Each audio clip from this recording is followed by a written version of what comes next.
I'm messed up.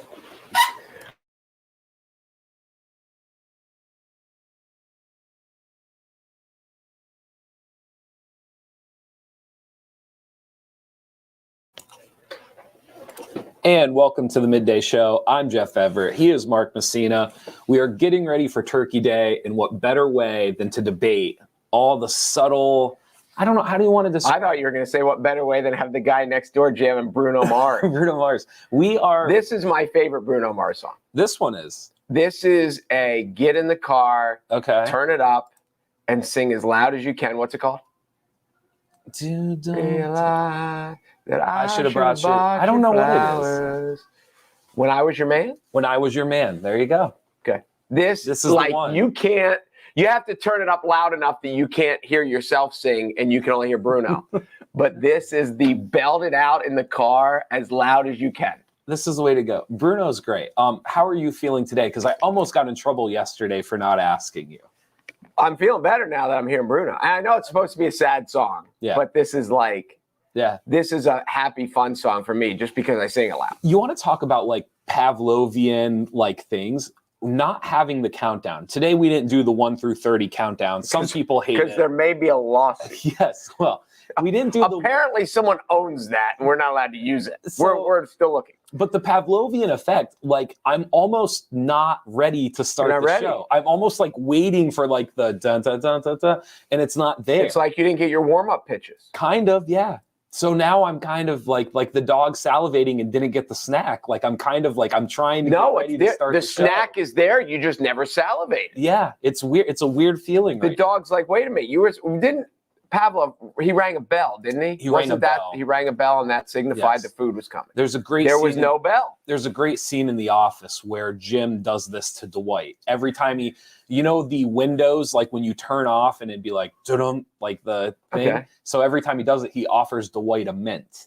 And after he does this for like a month, he turns it off and Dwight just reaches his hand out. And Jim's like, what are you doing? And Dwight's like, I don't know. And then he's like, oh, I have this like chalky taste in my mouth. So he basically Pavlov's Dwight at one point during the show. It's pretty great. My favorite, and I've never watched it. I should take that back. I think I mentioned this before the show. My son watched it all on wherever it was, Hulu or YouTube. It was on Netflix for years. Netflix. Okay. He binged it. And he's 15 now. He's probably like 13. Mm-hmm. And he's like, this is the greatest show ever. I can't believe you never watched it. Okay. My middle daughter had already binged it. And the same thing. So they've each made me watch like one episode.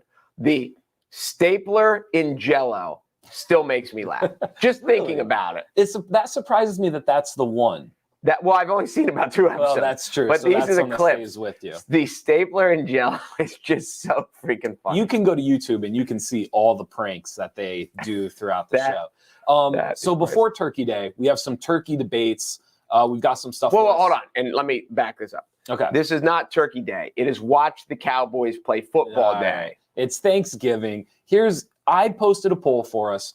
The question was, I think Thanksgiving is unique in the sense that there are to me personally, the holiday is segmented into specific days surrounding the holiday. And there's even one that I had never really thought of that somebody actually added to the poll, and they bring up a good point.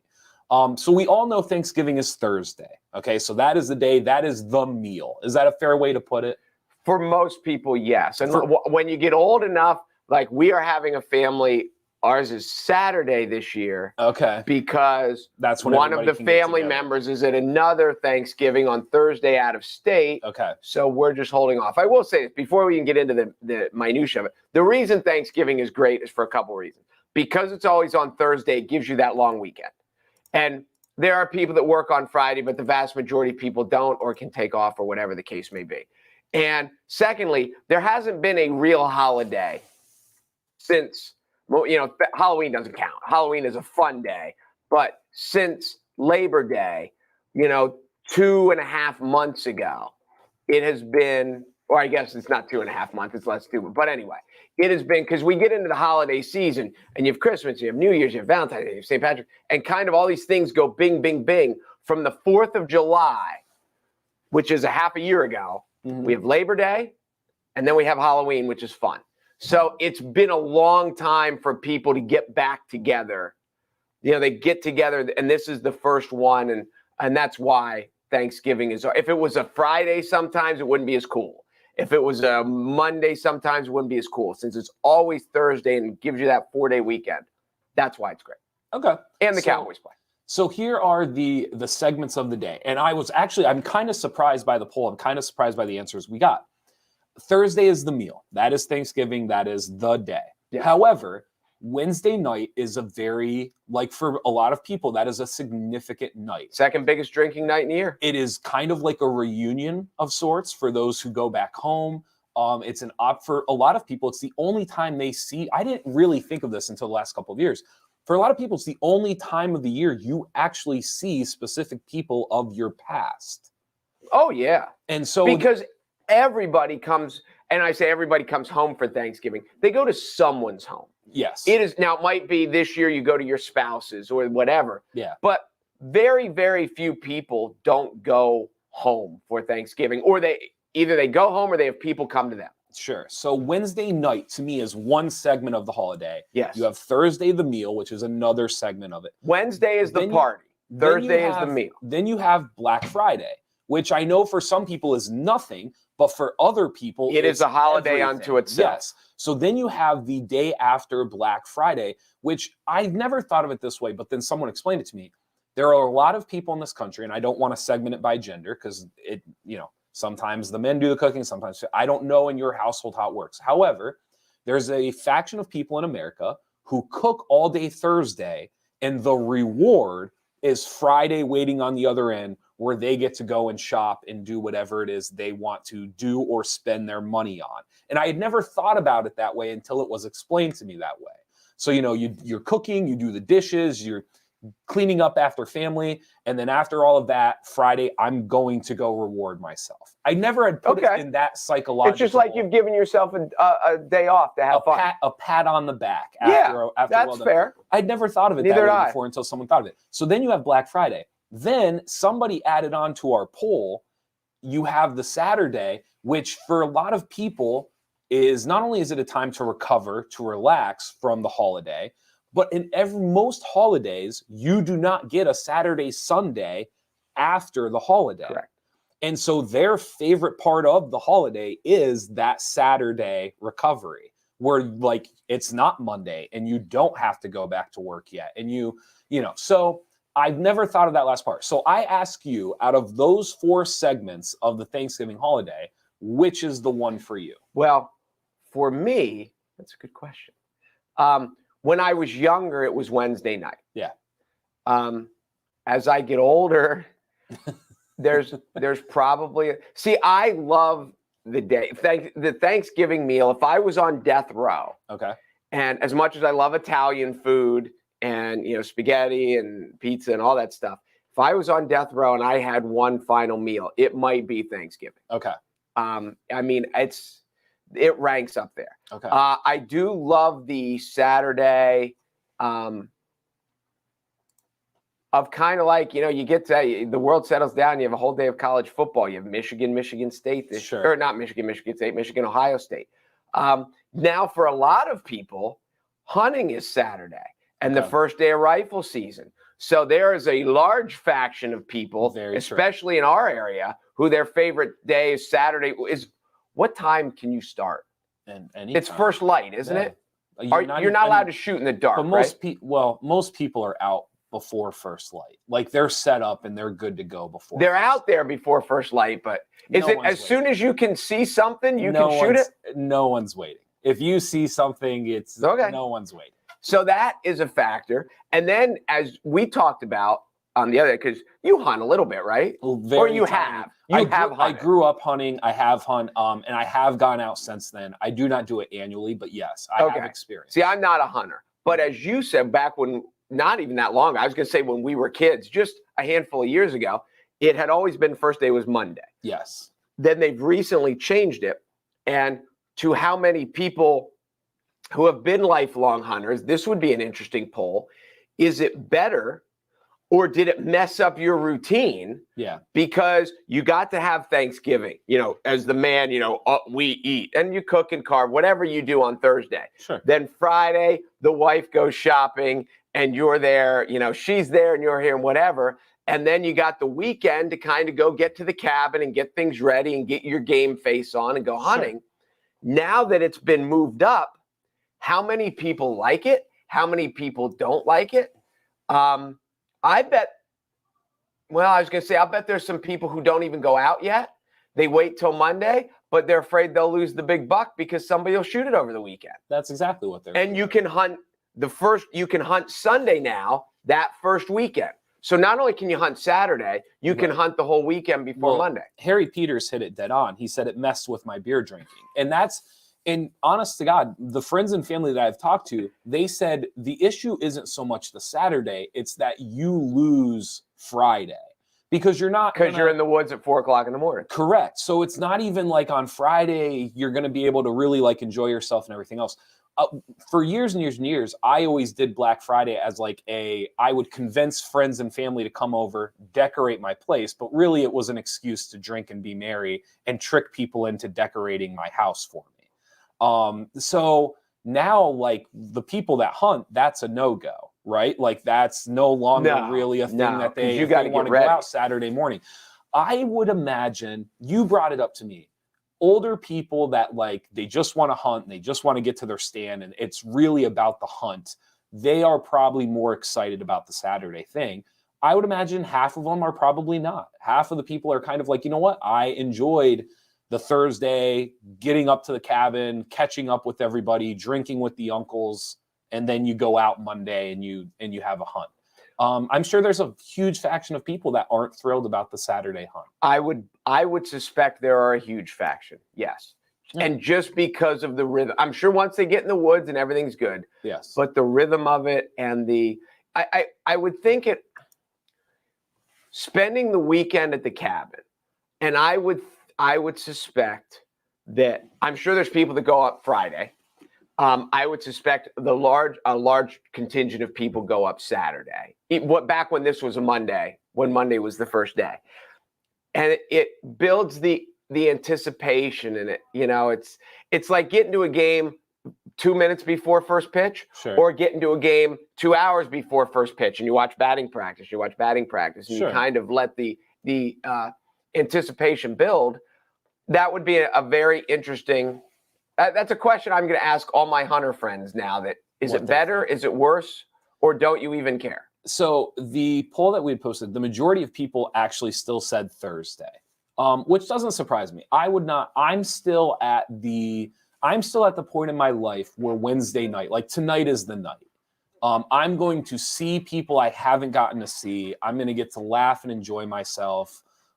Wednesday night is still the night for me. Plus Thursday, I don't have much responsibility on the day of Thanksgiving. Right. I'm not cooking. I'm not necessarily hosting. So because of that, for me, Wednesday night is still the night. However, in the poll, Thursday, the actual day of Thanksgiving, is the day. Lisa Fanning, one of our premiers. She's the only one that likes us. She's the champion. She's the only one who likes us. She actually added Saturday when you finally get to relax, and that has garnered the second most votes in the poll. So it's a Thursday versus weekend type of deal right now. I had never thought about the idea of that weekend after the holiday. That's a big deal. Well, and you figure when you're, a busy adult and you've got stuff, even when you get to the weekend, you've got stuff. Yeah. So once you get through, you kind of have, and Thanksgiving Day is mostly about the food and family, cleanup, whatever. Right. But you can get some stuff done on Friday and Thursday. So you get to Saturday and you kind of have a free Saturday that you have no responsibility, knowing on the backside you still have Sunday. Yeah. If you want to do you can put off laundry, we always, Black Friday was decorate the house day. Yeah. That's what all the Christmas ornaments came out.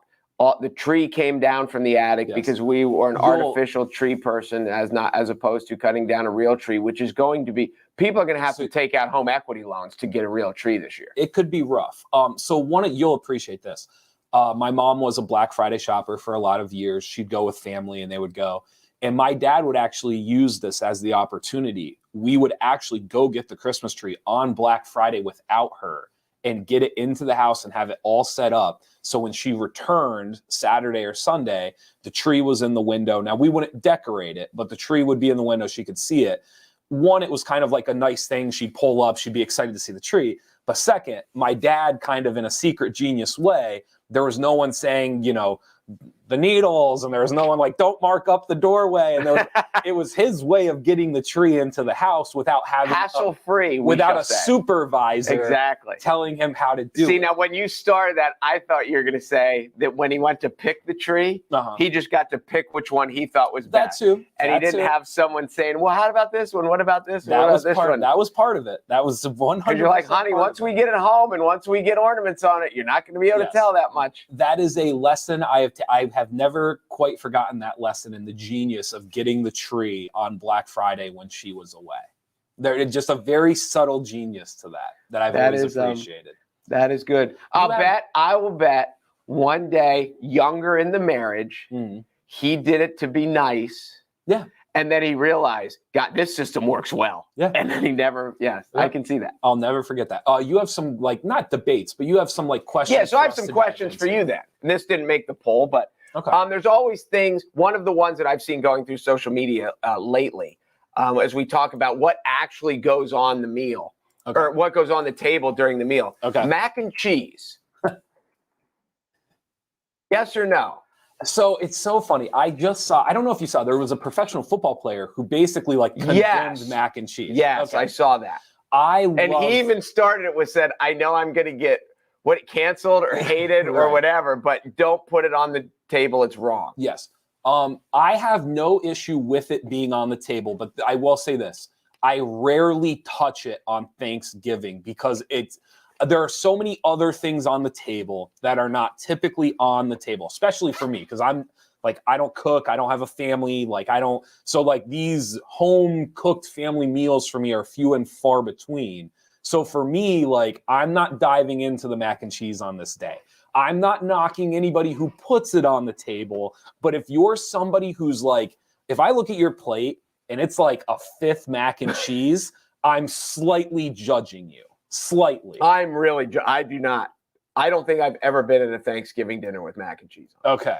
All right. It is. One user said, someone says no, emphatically no. I can't. Cheese. I agree. Okay. I agree.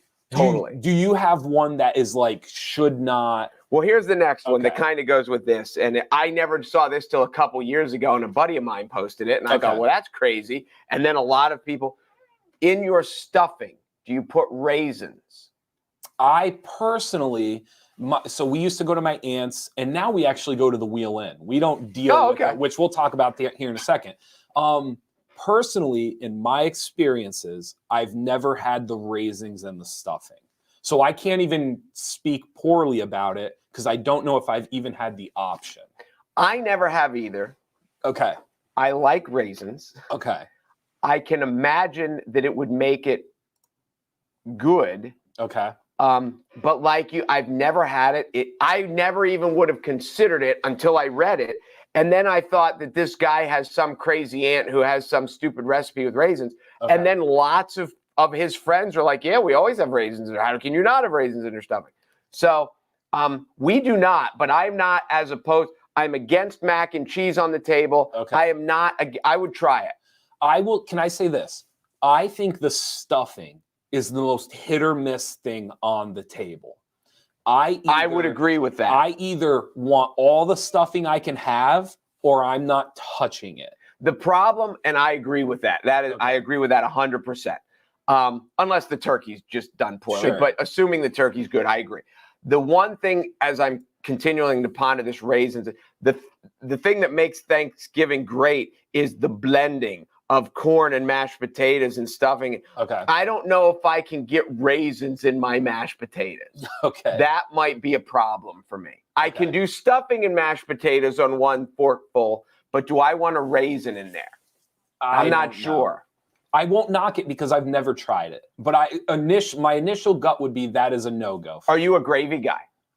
You know what? Gravy. Here's my issue with gravy. I don't like it touching my other stuff. Oh, because it contaminates the plate. It goes across the plate. So I don't mind it on the turkey. I don't hate it on the mashed potatoes. The problem is trying to make up a plate where it confines itself. You need the little kitty plate with the dividers. I won't deny it a little bit. So that's the hard part for me. I like gravy, but I like if it's, I'll just pass on. Okay. If I have it, if it comes in like a meal, like what the Stouffer's or whatever, and there's gravy on it, I'm fine. Okay. But on the table, I'll go without it. I'll eat plain mashed potatoes, plain stuffing. I've been spoiled with gravy. I've had some great gravy at my Thanksgiving and at the wheel. So I'm pro gravy if I can keep it away from my other stuff. I think I think our parents and grandparents all made good gravy. I think it was just part of meals for them. Yeah. And it's just I bet it's a dying art to a degree. I don't disagree with that. All right. What's the most overrated thing that's typically part of a Thanksgiving meal? So can I give two? To you. So Absolutely. So here's the generic one. Cranberry. Amen. Okay. That was my answer. That's the generic one. I don't really get it. I'm sure at some point, I'm guessing it was either like a cheap alternative or it was something easy to throw onto the table with everything else. I'm making assumptions. I mean, it provided a very different flavor. Okay. I'm making assumptions. But that for me is like, I don't know. If someone knows the story, please comment. I don't know why it's there. And then on top of it, when I look at other people's plates, I don't know who's eating it. I'm with you. So who I think eats it? People who feel like it's Thanksgiving and I should have some cranberry. Okay.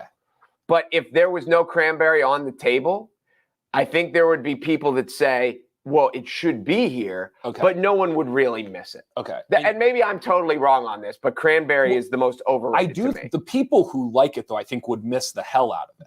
Are there people who really like it? I think there's a faction of people that it would be I'm not saying they show up to Thanksgiving for the cranberry, but they seek it. It is this is the day of the year where it's it's there and I'm grabbing it. And so I feel like people would be. Did you say overrated or did you say overrated? Okay. Yeah, that you don't like that much.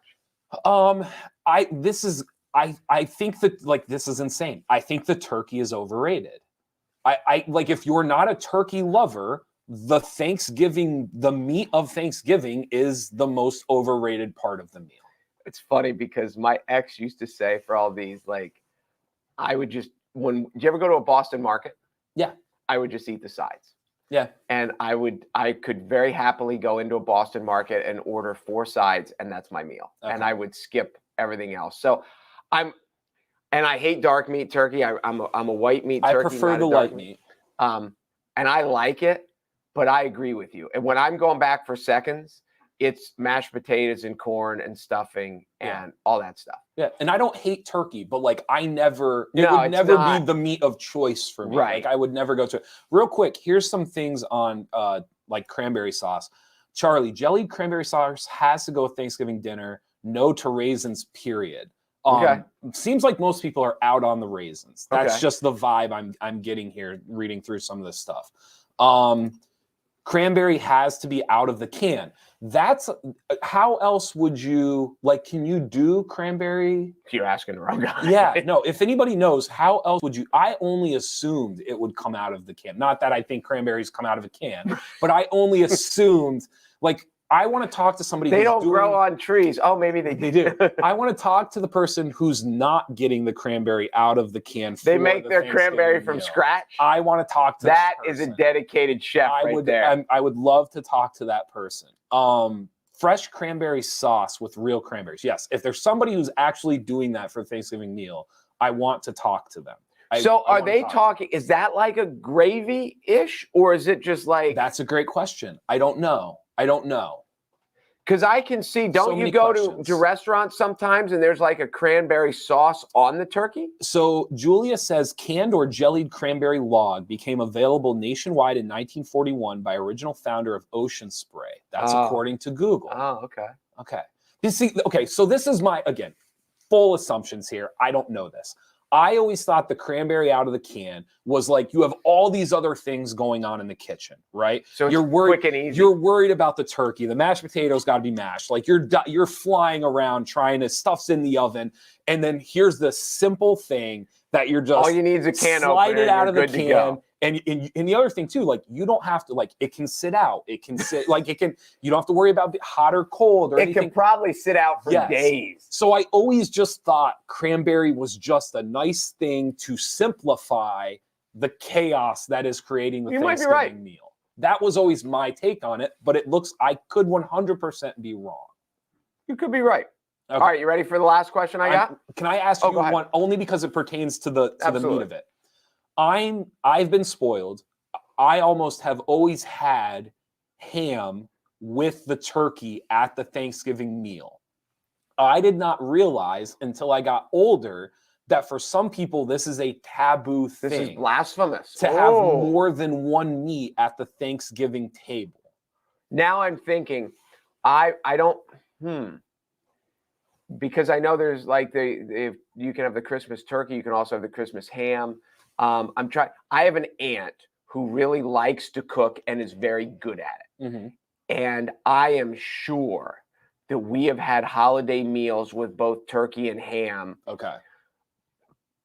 I would say partially because she likes to cook, so she's gonna do it. Sure. And to make everybody happy, because if they don't like this, they don't like that. Okay. I don't know if it's definitely been at Thanksgiving, but I wouldn't see it as taboo. Yes. But you can't have a Thanksgiving ham and no turkey. Like there has to be a turkey. I agree there has to be a turkey. I don't think you can replace the turkey.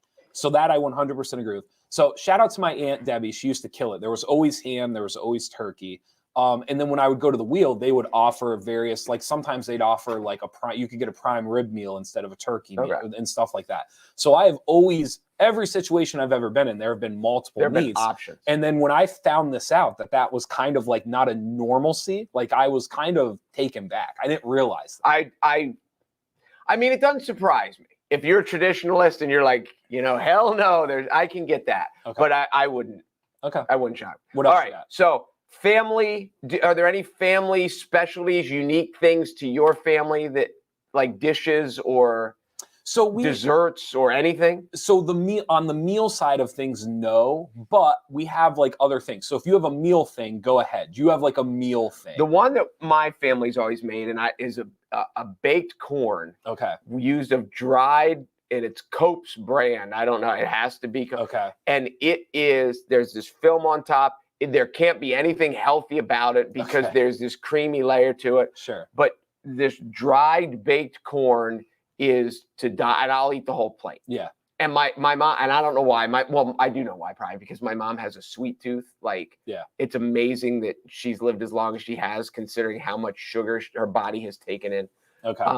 She would always get spiced apple rings. Okay. And they're like in this little jar. It almost looks like a pickle jar or pineapple, because they're just round, flat. Okay. And it's this red sauce, and they are so candied and so sweet, and people just gobble them. Pretty good. And I don't think it's almost like dessert with the meal. Okay. And maybe as a kid, because of my mother, maybe that's why, because cranberry sauce isn't sweet. It's got that old, so I'll just go to the sugary spiced apple rings. But those are two. The baked corn and the spiced apple rings are a meal unto itself. Okay. No, nothing, because see, like, I think baked corn is, I don't want to say, like, I think a lot of people do the baked corn. I don't know if it's like a majority, but I feel like I'm partial to the cream green beans. I love those. That's like my favorite. That's my favorite thing on the table at Thanksgiving. And I think most people do that. Well, I think if there's something that gets left out, sometimes it's those, because especially kids don't usually eat them. Okay. But I'm with you. I love them. So good. That's my favorite. The two things, one, we switch over, and again, shout out to my Aunt Debbie, because for years she knocked it out of the park. She deserves a ton of credit because Thanksgiving was awesome. Recently, we have ditched the Thanksgiving process, and we have gone out to eat on Thanksgiving. Okay. No prep, no cleanup. You go, you enjoy yourself, you have a good time. And I will tell you, like, it is fantastic. It's really great. we had this a few years ago. Okay. Because, and again, you get, like, we're in the situation this year. I said, well, we have our big family Thanksgiving is going to be on Saturday because we have I have a nephew that's going to be out of state. So kind of what do you do on Thursday, and depending on timing and depending on this and that. Yeah. So we have started ordering. I'm sure you can order from Wise Markets, can't you? I don't know that. I should have looked in. But we have ordered our meal ahead of time, and you go pick it up. Okay. And it has also made it pleasant. Yes. Yeah. You just kind of, somebody goes and picks it up. You tell them what time you're going to start. You tell them how many people you're about to serve. You know, it's just like a menu. You can pick your stuff. We're going to have this many to this many. And if you're going to only have 4 or 6, or if you're going to have a smaller group, it makes, because you don't have to cook a big turkey. You don't have to make all this stuff. And the downside of it is, well, when you're ordering, you have to mentally order extra so you have leftovers, because that's one of the great parts of Thanksgiving too. Okay. But yes, ordering has made it very easy too. Not quite as easy as going out to eat. Yeah. But I can see the value of that. Yes. So shout out to the Wheel In for that. The other part, and again, this isn't food related, our end of Thanksgiving night. So at, meals done, football's done, everything. Meals done, Cowboys have won, and then what? We play Balderdash. Which, have you ever played Balderdash? Wait, is Balderdash the one where you lie? Correct. Okay. And so there's no greater game to play on Thanksgiving, and here's why. It's family, or like your family is involved, and in other aspects, there aren't, like, if I'm playing with just a group of people, there's not really inside jokes. There's not really like the subtleness to Balderdash as when you play with 5 or 6 people that you are either related to or they know you inside and out. And that game should be like the national Thanksgiving end of day game, because there's nothing greater than trying to lie and fool your family and friends after a Thanksgiving meal. Isn't it? And I haven't played in a long time. When you get a word, and you have to make up the definition. Correct. And it's fantastic at the end of the day. We have done that for years and years and years. Pretty great. I can imagine that. Yep. With the right crowd, that would be really, really fun. Here's my question for you. Napping, because this is another big one that people get into. Is napping inexcusable after the Thanksgiving meal? Is it acceptable? Did you say inexcusable? Is it inexcusable? There's no excuse for napping after the Thanksgiving meal. Is it acceptable? Or is it expected? Like, we are napping and like it is happening. See, I think this is interesting. I think this is totally gender-based. I think as a guy, you think it's somewhere between acceptable and expected. Okay. I think there are women that are like, and I think it also depends on who did the cooking. Okay. Like, if I just slaved in the kitchen for 5 hours and you ate and then you went in and fell asleep and now I'm left to clean everything up, I can see that. Now that I'm, older and I 50-50 custody of my kids, depending on where they're at and what they're doing. And if they are still at their mom's and I just come back home and at some stage of Detroit Lions football, there's a very, very good chance that will put me to sleep before the Cowboys kick off at 4:15 or whatever it is. Okay. So I would suspect, what was it? Is it expected? I am expecting a nap for me between probably the second half of the Lions game. This is going to shock you. There are households in America where a nap is not acceptable on Thanksgiving Day. That would suck. And listen, I get it. Especially, this is why. Is it safe to assume that more women do the cooking than men? I mean, I would assume. Without stereotyping it, I would make that assumption. So I can see, especially if you have little kids, or not even, but kids. So the women are cooking all morning, and then you eat, and then Husband falls asleep on the couch. So Okay. then the wife is left with a messy kitchen and kids running around the house. I can see why that would cause some problems. Yeah. Yes, it would. But yeah, I mean, I think it's once you've gotten to that level, once you've gotten old enough, a nap is like you can't knock it. It's something. And you know what they say, and this is, I'm not even joking with this. People don't get enough sleep, and that's one of the major health issues of.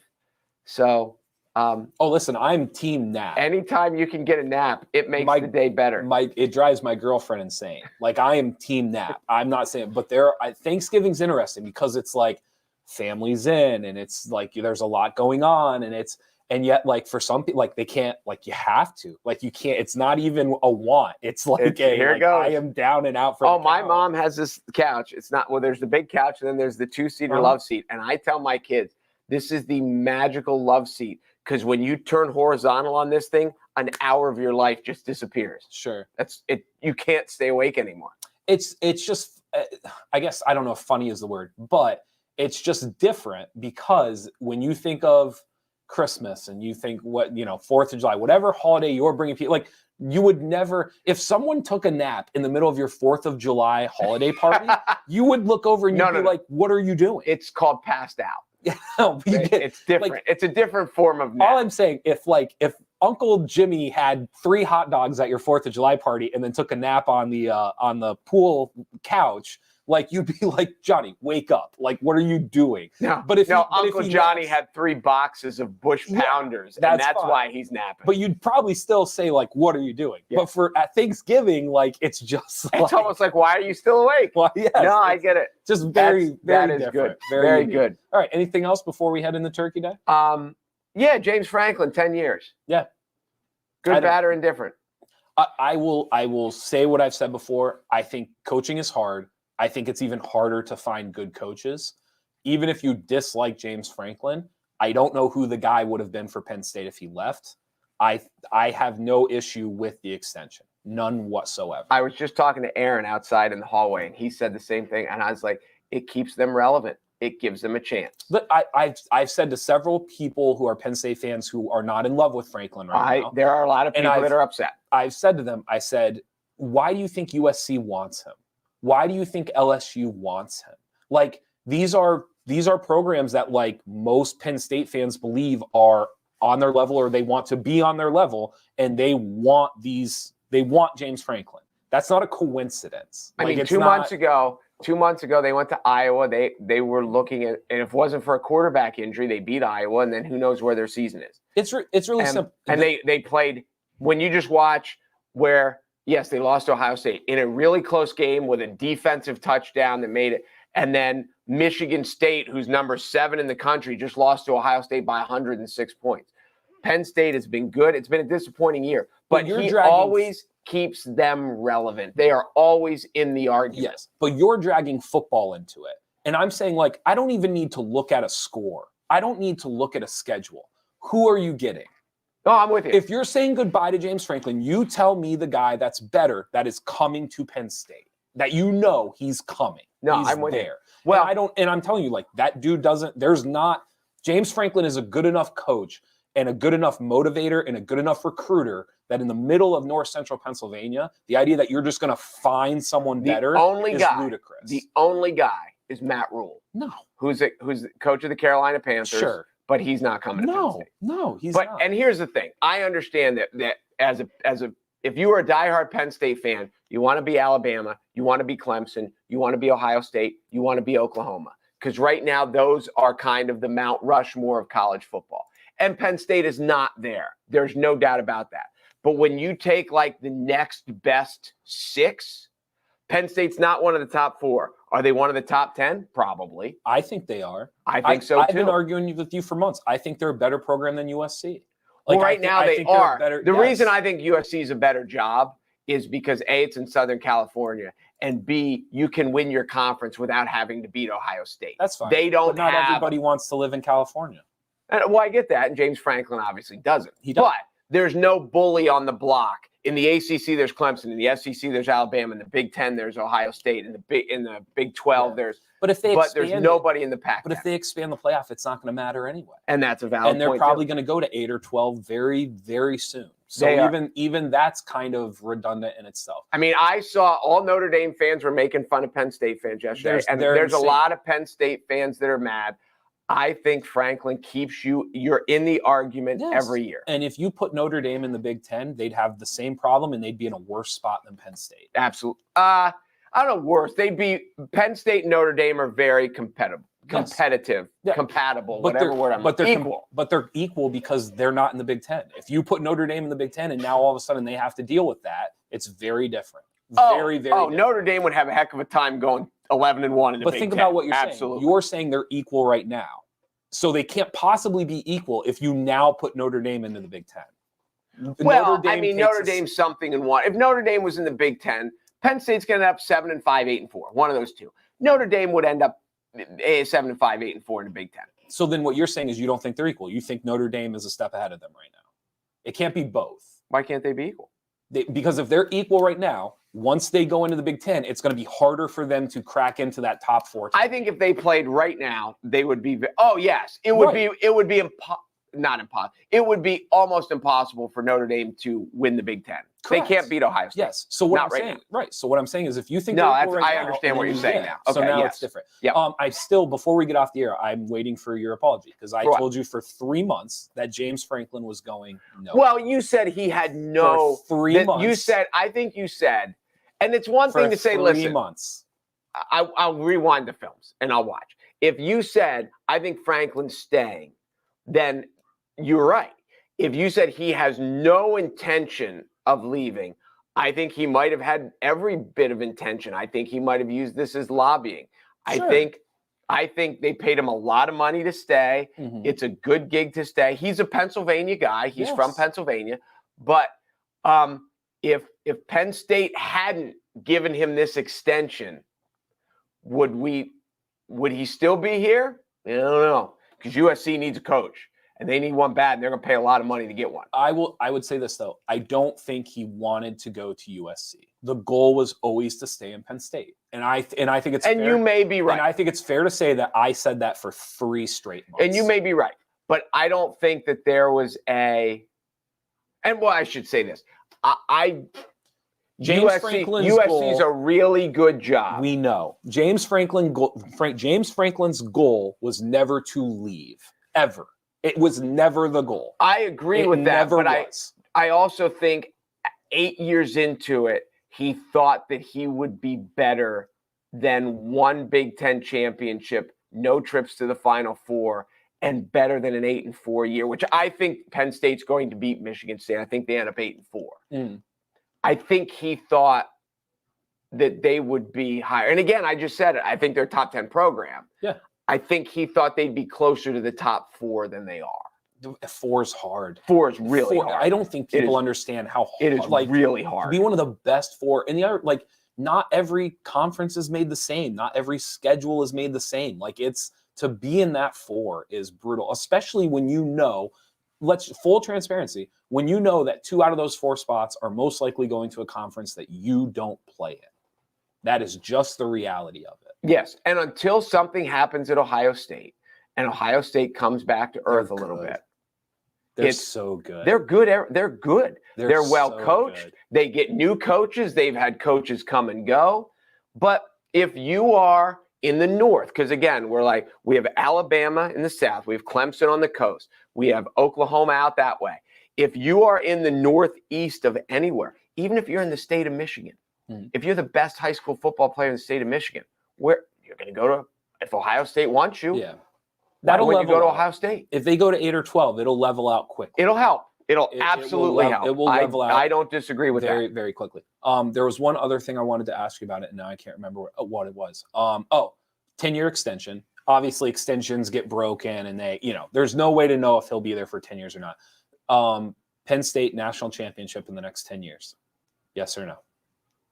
I think they will be in I think they found their offensive coordinator. I think they love this guy unless he leaves. I think that they will be in the Final Four. at least once or twice in the next 10 years. Okay. They've had so many coordinators come and go, and I think they've got their guy now. They need to get an ass-kicking offensive line like Wisconsin has, like Ohio State has. And you would think that what Penn State, they need those dairy farm kids that can block. Yeah. And I believe they have the #1 offensive tackle coming. He's from Virginia. I believe he's in the class of 2022. Franklin recruits. He gets kids coming. And that's what it, like, I get people hate losing. I totally get it. I do. If you take away the football, like take away the record, take away the Ohio State factor, if you just look at like environment, recruiting, positivity, like I just don't, who are they getting better than Franklin? Well, here's the thing, there's nobody out there. No, I get that. And, Matt Rule is interesting, but they're not getting him though. Yeah, I agree he's off there. But they're not. Yeah, Nick Saban's better too. They're not getting him either. No, I get what you're saying. I keep going back to the football. They beat Iowa if the quarterback doesn't get hurt. They beat Illinois if the he's back, but he's still hurt. They played great against Ohio State. They lost by 9, had some fluky tip ball, and a defensive tackle ran one back for a touchdown to make it look worse, but they were right there. And they should have beat Michigan. They gave up a touchdown on a crossing pattern with a blown coverage or whatever with 3 minutes to go. Sure. So they are ridiculously close. Even with the Ohio State loss, they are ridiculously close to being something and one.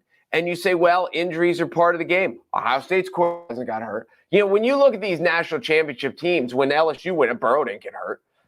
Clifford got hurt, and it really messed him up for a couple weeks. And so, they are a top 10 program. I don't understand why so many people are angry. I don't understand why Notre Dame fans are so thrilled that Franklin's still there. He's doing a nice job. All I wanted was for you to apologize. And I'm not a Penn State fan. I just want to I'm a Susquehanna fan. I just wanted you to apologize or say I was right. You were right. Avoided it. You were 15 minutes. Thank you. You were partially right. We'll see. You may be totally right after rewind the tape. That's all I wanted. I think he was interested in Southern California. Thank you for admitting that I was right about the James Franklin situation. And enjoy your Cowboy football day. We will. Thank you guys for watching the Midday Show. Thank God we're playing a team that sucks worse than we do all of a sudden. Thank you to all of our title sponsors. And be sure to go to NorthcentralPa.com for all your local news. And if you need last-minute stuff, I'm sure nobody out there is rushing to the grocery store today. Nobody. But hit your local Wise Markets and they will hook you up. All right. Appreciate it. Everyone, go enjoy your Turkey Day. I'm Jeff Everett. He's Mark Messina. And we will see you guys after the holiday. See ya.